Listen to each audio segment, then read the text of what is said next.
अमरसिंग पण तयार होते हो. आमच्याकडे बापाला वडील म्हणतात, जरा नीट बोला. आबा हाय, तुझे वडील कुठे आहेत? ते आजारी आहेत, त्यांचं डोकं दुखत आहे. आम्ही येतो म्हटल्यावर डोकं दुखतंय वाटतं. अरे आम्ही तुमच्या वडिलांच्या बरोबर जेवायला आलोय, स्नेह भोजन. त्यांना जेवायला बोलवा. हे पहा, बाबा इथे यायचे नाहीत. त्यांना कोण आले म्हणून सांगू? अरे सांग.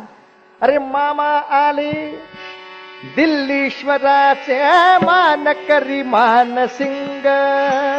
मामा आले. आम्ही मामा अकबर आले आता. अच्छा, आमची बहीण तिकडे दिलेली आहे, म्हणजे अकबराला आमच्या बहिणीला जो मुलगा होईल नवीन दिल्लीश्वर, त्याचे आम्ही मामा. कळली तुझी अक्कल? हसते येड माझ्या समोर बरोबर. मामा आले दिल्लीश्वराचे मानकरी मानसिंग.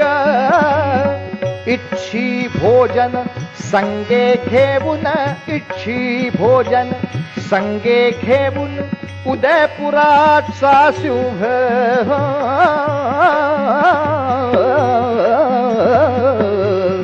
साधोजी राजा रामक हाजी.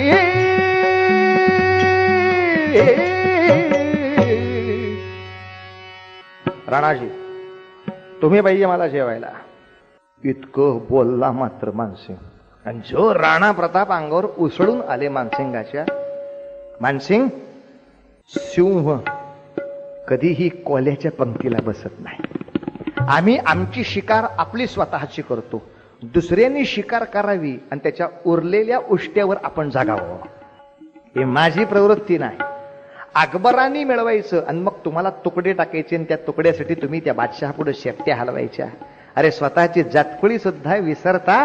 थो तुमच्या जिनगानीवरती, थो तुमच्या जिनगानी, थो तुमच्या जिनगानीवरती, हे थो तुमच्या जिनगानीवरती. भगिनी कन्यका स्वकरे अर्पिती, भगिनी कन्यका स्वकरे अर्पिती. थो तुमच्या जिनगानीवरती, थो तुमच्या जिन. अरे तुझ्या अंगावर थोंकावं ही सुद्धा लायकी नाही रे तुझी. मानसिंग, चालतो घरात ना. स्वसुखासाठी स्वत्व सोडती, स्वसुखासाठी स्वत्व सोडती. परक्या पायी शिर नमविती, परक्या पायी शिर नमविती. पापी नरकी खचितची पडती, पापी नरकी खचितची पडती. संगत त्याची आम्हा नकोती, थो तुमच्या जिंदगानीवरती. मानसिंग, पहले सीधी तरह से बाहर जाने तो मेरी तलवार चलेगी. मानसिंगाचा अपमान करून सगळ्या सरदारांच्या देखत त्याला उलटा पाठवला, आणि मानसिंग रडत गेला अकबराकडं. काय झालं? राणाने अपमान केला. बदला आलेलो. काही तयार आहे वरचं पात्र, म्हणजे इकडे या दोघांना लढवायचं. बदला आलेलो. अरे तुमच्यासारख्या सरदाराचा अपमान म्हणजे काय? किती सैन्य पाहिजे? 80,000 तरी सैन्य पाहिजे. क्यों इतना सैन्य? राणाकडे स्वतःच सैन्य 30-35 हजाराचं आहे. तो पण त्याला अरवली डोंगरामध्ये जे गोंड, भिल्ल या सगळ्या आदिवासी जाती राहतात, ते सगळे लोक मदत करतात. त्यांची श्रद्धा आहे राणा प्रतापावर. आणि आज भिल्लांची संख्या सुद्धा 20,000च्या खाली नाही. याचे 30-35 आणि त्यांचे सगळे 20,000 एकत्र झाले तर तुम्हा आम्हाला आवरायचे नाहीत. 80,000 पाहिजेत. त्याचा असा आहे मानसिंग, अपमान तुझा झालाय, त्यामुळे या युद्धात जास्तीत जास्त सैन्य तुझं असलं पाहिजे. मदतीला माझं राहील, म्हणजे पुन्हा 80,000तले 60,000 राजपूतच घ्यायचे. तिकडेही राजपूतांनीच लढायचं, आणि जागा दोघांनी निवडली. अब युद्ध होगा हळदी घाट का. हळदी घाट असा डोंगरात बघून काही कळणार नाही, त्याची हेलिकॉप्टर पिक्चर्स बघायला लागतात. वर्ण जो बघितला तर अख्ख्या अरवलीच्या अशा डोंगरांमध्ये तो घाट आणि तो परिसर काय पद्धतीचा आहे, बघण्यासारखा परिसर. हळदी घाट हे नावच अशासाठी पडलं की ती वाळू सुद्धा हळदीसारखी पिवळ्या रंगाची अशा तऱ्हेची आहे. घाट म्हणजे आपल्या दृष्टीने 1-2-3 वळणं इतकं नाही. आरवली ह्या डोंगराचा पट्टा इथपासून तिथपर्यंत 100 मैलांचा पट्टा आहे. असा रुंदीला 60 मैल 70 मैल पट्टा जातो. 70x100चा पट्टा आरवली डोंगराचा येतो. या सगळ्या पट्ट्यामध्ये सलग जमीन फारशी नाहीच आहे. एक डोंगर दरी नाही तर दरी दरी, एक डोंगर तरी नाही तर दरी दरी, अशा डोंगर दर्यांच्या इतक्या प्रचंड इलाख्यात इकडं 70,000 आणि तिकडं 70,000 फौज उभी राहणार आहे. आता मुळात उभी राहायला जागा किती लागल? एकदा हे एकमेकाच्या अंगावर घुसले म्हणजे काय होईल नक्की.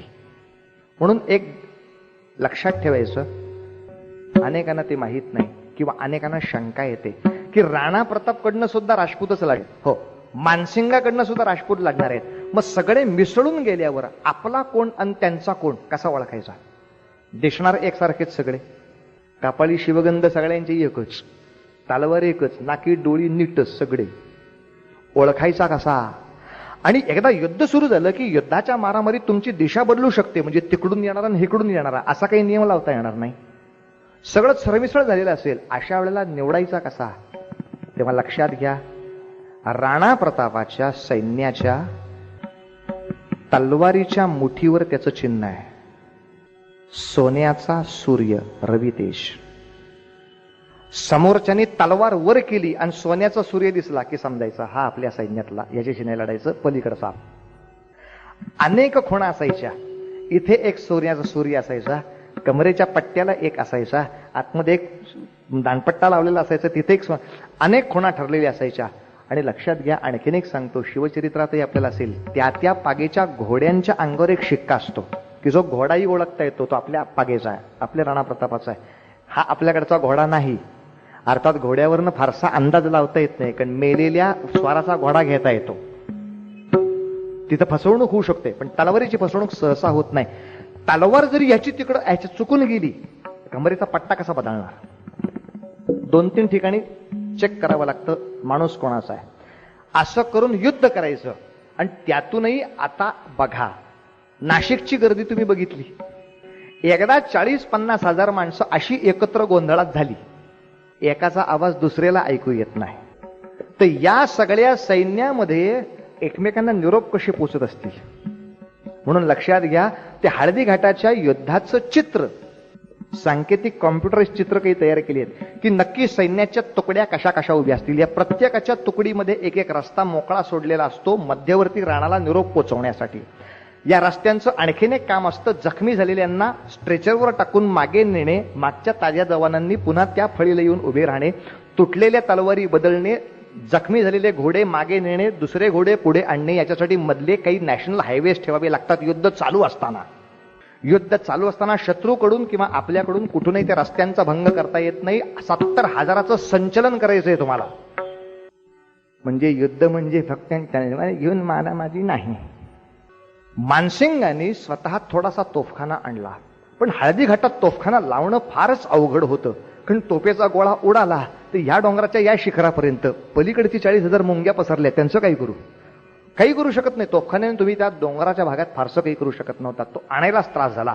तरीही अकबराचा विश्वास नव्हताच. त्यांनी मानसिंगाबरोबर 2 अफगाण पठाण पाठवले, एक मुलतानी, दुसरा खोरासानी.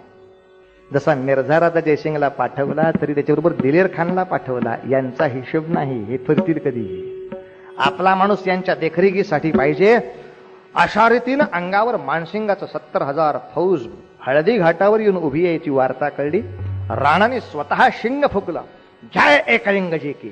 सगळ्यांच्या तलवारी उपसल्या. फक्त 30,000 फौज आणि भिल्लांची 20,000. एवढ्या फौजेनिशी राणा उभा राहिला. पण राण्याचा सगळ्यात मोठा विश्वास कोणावर? चैतक. राण्याचं घोडं असं होतं, वा रे वा.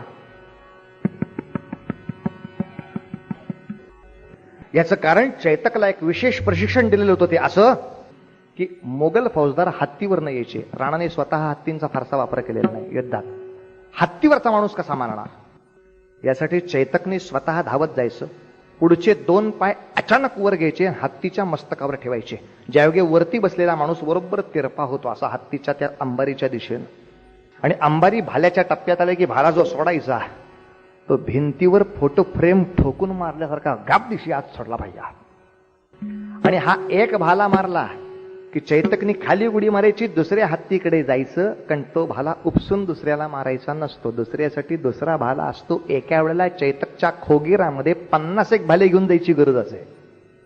त्यामुळे ते खोगीर काय, त्यातले भाले किती, वेगवेगळ्या आकाराचे, वेगवेगळ्या लांबीचे, वेगवेगळ्या जाडीचे वेगवेगळे भाले. पुन्हा तलवारी 4-5 प्रकारच्या असायला लागत, कारण तलवार पुरत नाही. तुटते मधल्यामध्ये कुठेतरी युद्धात.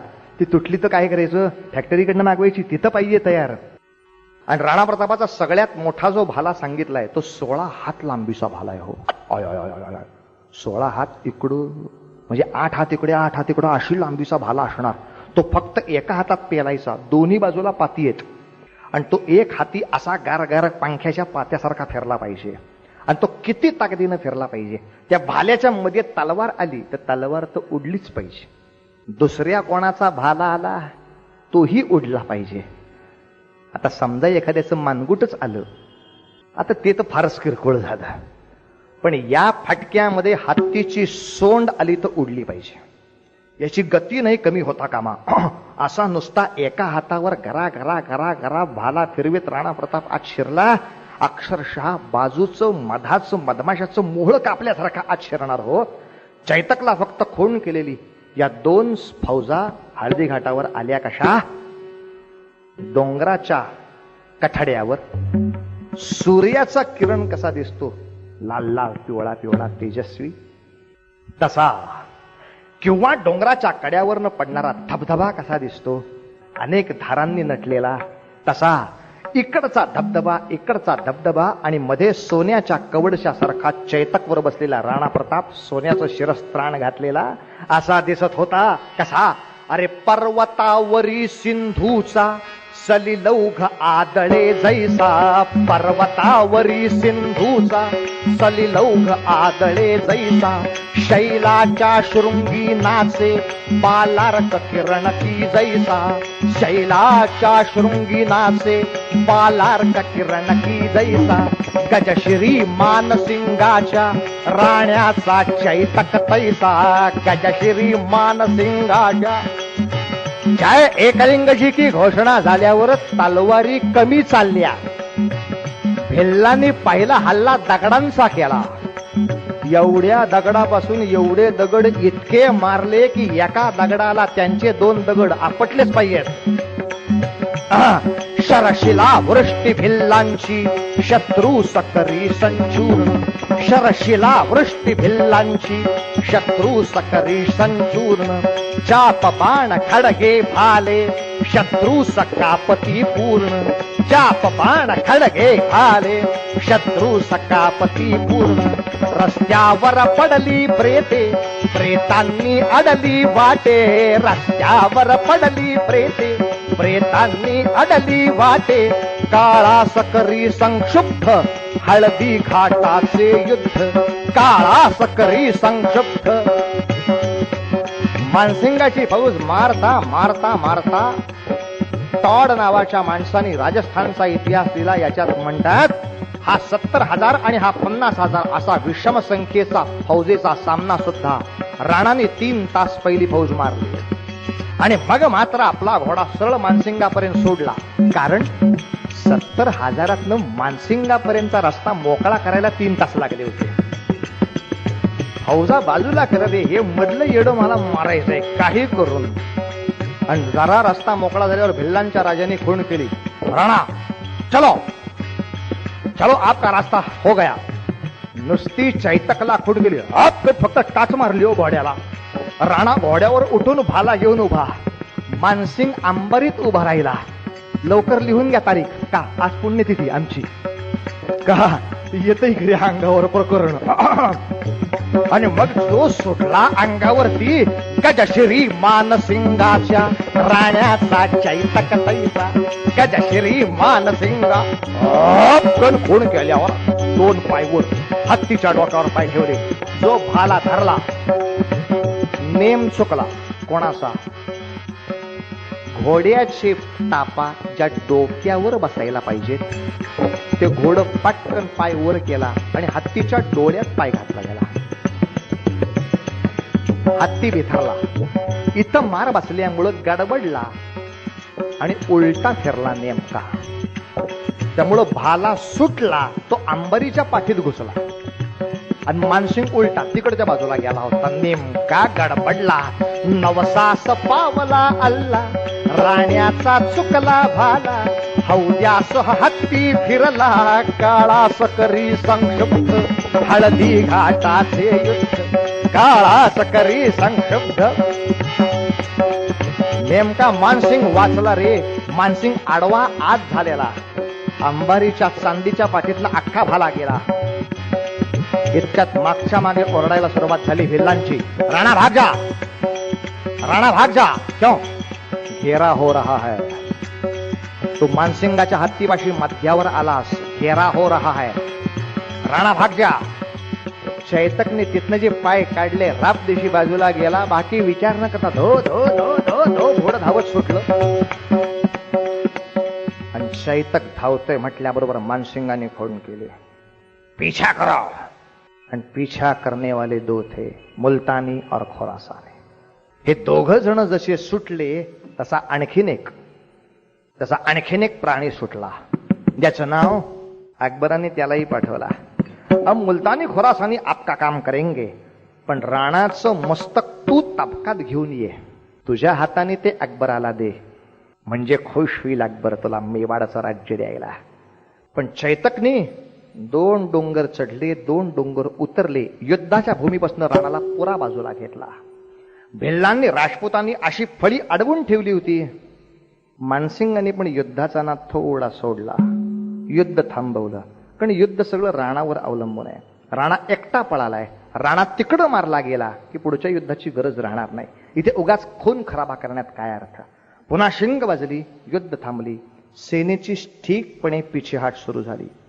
राण्याच्या सैनिकांनी आपलं सैन्य मागे घेतलं, भिल्लांनी आपलं सैन्य मागे घेतलं. मानसिंगांनी आता सैन्य मागे घेऊन वाट पाहतोय, निरोपाची वाट बघतोय. आणि असे डोंगर आणखीन 3-4 डोंगर चढायचा हो. चढायचं डोंगर उतरायचा, डोंगर चढायचा, असा डोंगर चढ उतार चालू असताना अचानक आवाज आला. आणि राणाने वरनं खाली पाहिलं, ते घोडं छातीत फुटलं, तोंडाला फेस आलेला आणि असं रक्त गळत आहे तोंडातनं. हात चैतकच्या तसा पळ सुटला होता. चैतक, अरे बेटा अच्छे तो हो. ते कुठलं काय ऐकतोय हो. जीव वारा भरल्यासारखा पळ सुटला होता चैतक. त्याला असा आयाळ धरून थांबवला राणाने. खाली उतरला, कारण एक ओढा दिसला होता. आपला शेला बुडवला त्या ओढ्यामध्ये, त्याच्या तोंडाला लावला. चैतक पाणी तो लेलो, चैतक पाणी तो पिऊ. मन हलवायचो घोड, अशा लगाम धरला होता, हिसका मारायचा की राण्याचा हात सुटला. राण्याचा हात सुटला की ते घोडा असं तुरतुर तुरतुर तुरतुर तुर इकडे जायचं मागं, आणि राण्याला मागणं ढुशी मारायचं, डोक्यानं ढुशी. ती त्याच्या भाषेत सांगते, माझ्या मालका बस पाठीवर, जीवा जीव आहे तोवर तुला दूर नेतो. त्याला बिचारायला बोलता येईना हो. त्यास ते पाण्यासाठी लगाम धरला की ते पुन्हा हात झटकायचा, ते उलट तुरतुर तुरतुर जायचं इकडं, बस माझ्या पाठीवर. चैतक ऐकत नाही आपला. राणाचा नाईलाज झाला, शेवटी तसाच चैतकला धरला. पुन्हा उडी मारून चैतकवर बसले. असा चैतक निघणार तोपर्यंत समोर मुलतानी येऊन उभा राहिला होता, एवढी तलवार घेऊन.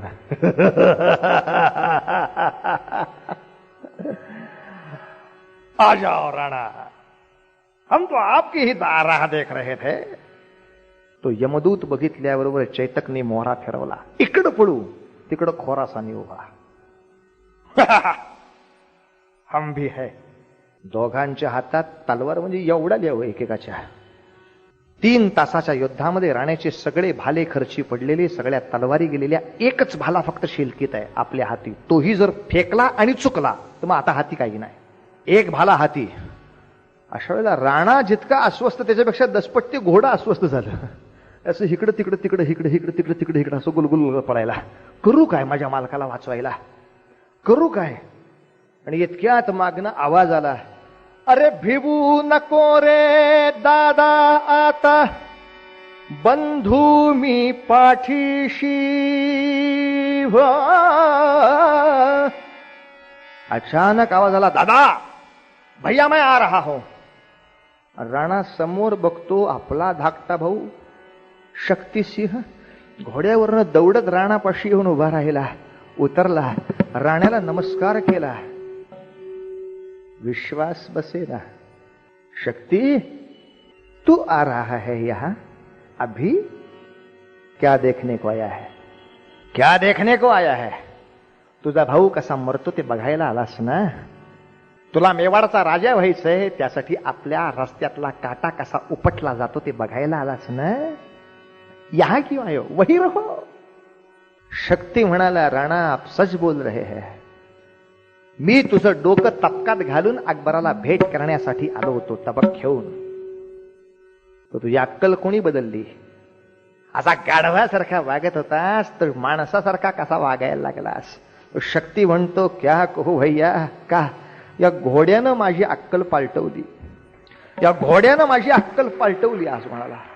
का राणा? अरे तू दिवसातला एखादा घंटा या घोड्यापाशी गेला असशील. राज्यावर असताना घोड्याच्या पाठीवरनं हात फिरवला असशील, त्याला दाणा खरारा केला असशील. तेवढ्या एका तासासाठी तो घोडा तुझ्यासाठी मारायला तयार होतोय आज. मी तुझा धाकटा भाऊ. आपले वडील लहानपणी गेल्यानंतर दिवसातले 20-20 तास घालवलेस आम्हाला शिकवण्यासाठी. आमच्या हाताने आंघोळ सुद्धा करता येत नव्हती, तेव्हा डोक्यावर पाणी ओतून तू आंघोळी घालायच्यास. तुझ्या हाताने तू आम्हाला पुचायचंस, तू आम्हाला कपडे अलंकार घालायचेस.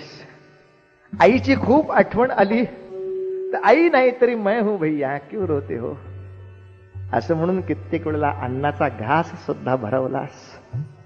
राणा, अरे तू मला अन्नाचा घास भरवलास आणि मी तुला मारायला उभा राहतो. 20-20 तास माझी सेवा तू केलीस, तुला मारायला उभा राहतो. माझ्यासारखा कृतघ्न कोणी जगात आहे? अरे घोड्यासारखं जनावर एकनिष्ठ राहते तुझ्याशी, एक दाणा खरारा केलास म्हणून. या घोड्यानं माझी अक्कल पालवटवली. काळजी करू नको, मी तुझ्या बरोबर आहे. बघू दोघं काय करतात. आता तुला दोघांना मारायचं नाहीये, तू एकाला संपव, मी एकाला बघतो काय करायचा. दोघं दोन बाजूला तलवार घेऊन उभे राहिले. मुलतानी एकदम ओरडला, ए अबे हमारे द्वार का कुत्ता क्यों भौंक रहा है? अकबराच्या दारात कुत्र्यासारखा शिपूट हलवत बसला होता. अब तू क्यों भूक रहा है? शक्ती तिथून ओरडला, मुलतानी अब अकबर के दादाओं से कहो हम कुत्ते नहीं रहे, हम अब सिंह बन गए हैं. तू भी देखना क्या होता है. दोघं झाप दिशी दोघांच्या अंगावर चालून गेले आणि विजयोस तुम्हाना सुक्ताचा शिर तुटले ते मुलतानी. विजयोस तुम्हाना सुक्ताचा शिर तुटले ते मुलतानी. विजयोस तू बंधु धर्माचा शिर तुटले खोरासानी. विजयोस तू बंधु धर्माचा शिर तुटले खोरासानी. दोघे मेवाडी बंधू भेटले पहा कडकडुनी. दोघे मेवाडी बंधू भेटले पहा कडकडुनी. बाष्पाची गंगा द्रवली, त्यातची सर्वे ती नहाली. पापे ती संपून गेली, रक्तास मिळाले रक्त, रक्तास मिळाले रक्त. दोघांनी एकमेकांचे खांदे भिजवले पाण्याने. शक्ती बडा अच्छा हुआ बेटा तू आज होता. शक्तिसिंह तेच सांगायला आला. मानसिंग फार वेळ वाट बघणार नाही, अजून मागे सेना पाठवेल. राणा, माझा घोडा चांगलाय, त्याला घेऊन जा. माझा घोडा चांगलाय, त्याला घेऊन जा. राणा म्हणतो, हाच तुझ्यातला आणि माझ्यातला फरक आहे. मला किंमत आहे ज्यांनी मला मदत केली त्याची.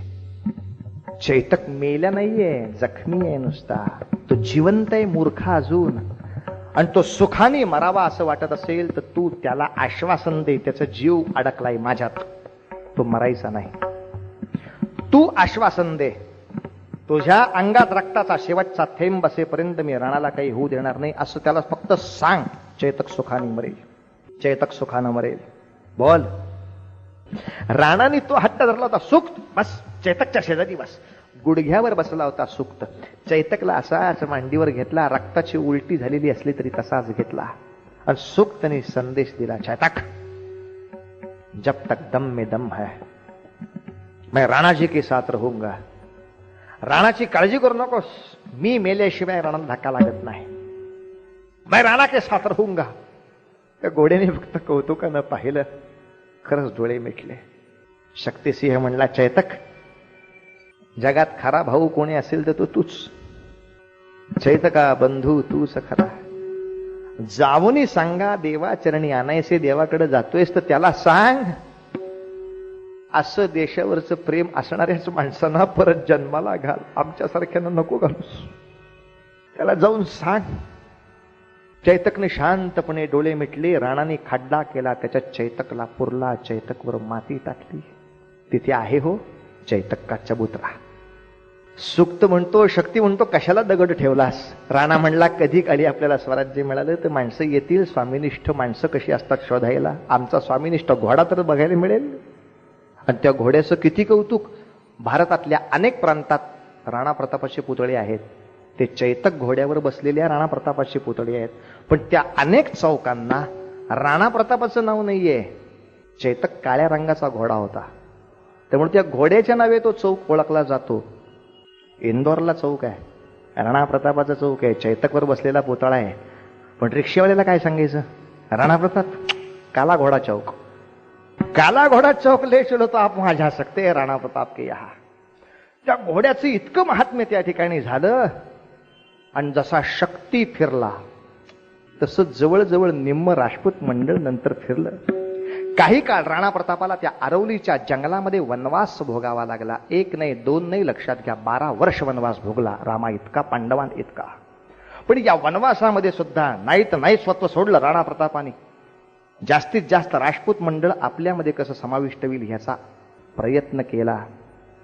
आणि नंतर एकदा पुरेशी फौज आपल्या हाती जमली इतकं कळलं. मात्र बास, राणाने आता अखेरचं युद्ध छेडलं. जे युद्ध मोडून काढण्यासाठी अकबर बादशहा गोगुंदा नावाच्या गावाला स्वतः येऊन राहिला 6 वर्ष. पण अकबर आपल्या सैन्यासकट गोगुंद्यामध्ये 6 वर्ष आपलं लष्कर घेऊन राहिला.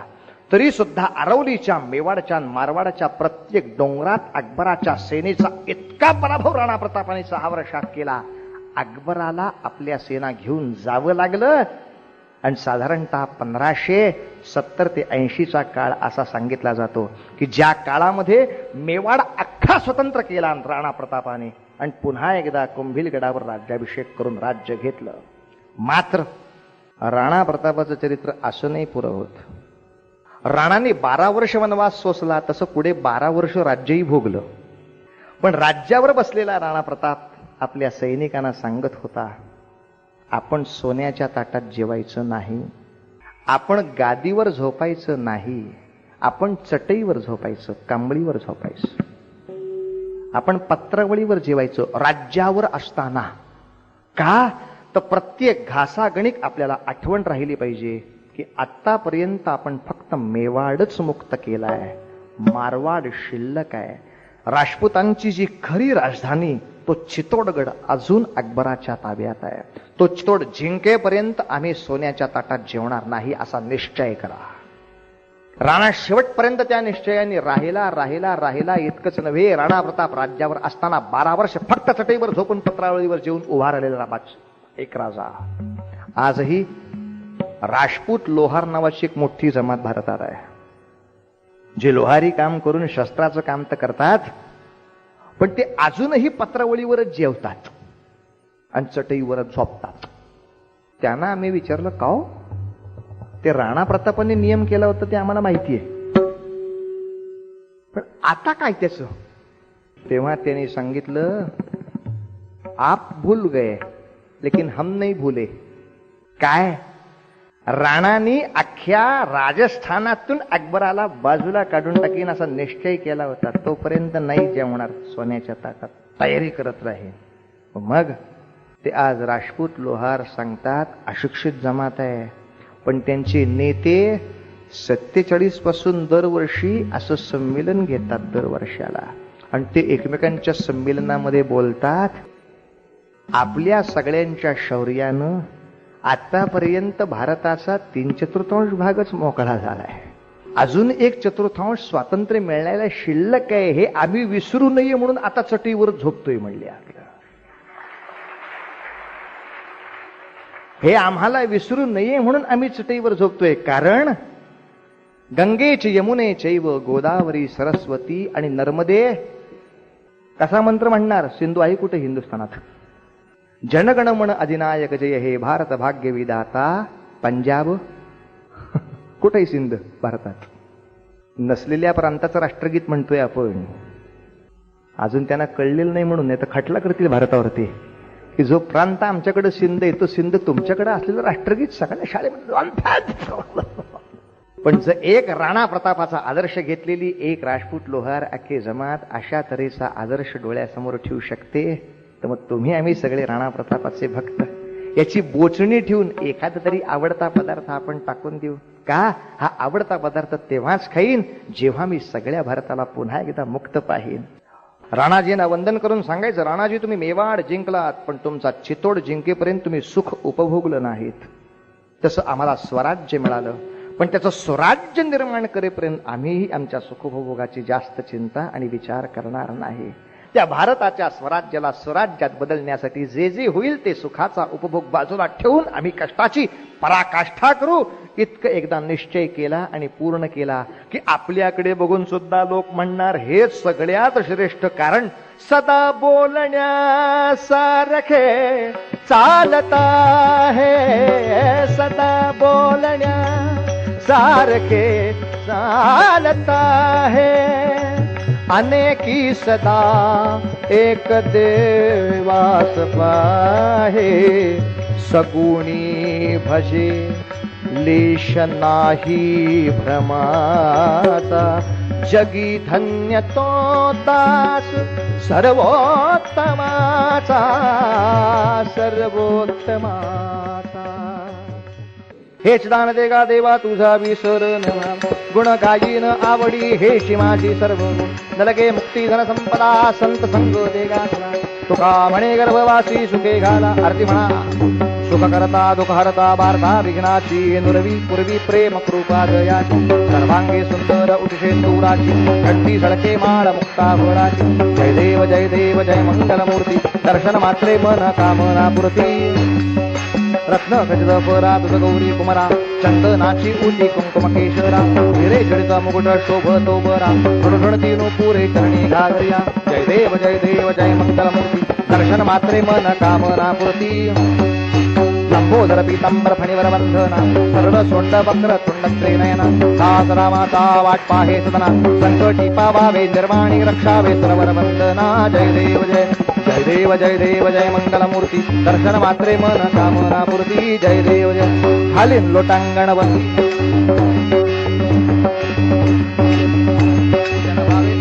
म्हणे नमा, त्वमेव माता पिता त्वमेव, त्वमेव बंधु सखा त्वमेव, त्वमेव विद्या सकलं त्वमेव. कायेन वाचा मध्येन्द्रियैर्वा बुद्ध्यात्मना वा प्रकृतोभावात् करोमि यद्यत् सकलं परस्मै नारायणाय समर्पया. अच्युतं केशवं रामनारायणं कृष्णदामोदरं वासुदेवं हरि श्रीधरं माधवं गोपिकावल्लभं जानकीनायकं रामचन्द्रं भजे. हरे राम राम राम हरे हरे, हरे कृष्ण कृष्ण कृष्ण हरे हरे, हरे राम राम राम हरे हरे, हरे कृष्ण. राजाधिराज रामचंद्र महाराज की जय.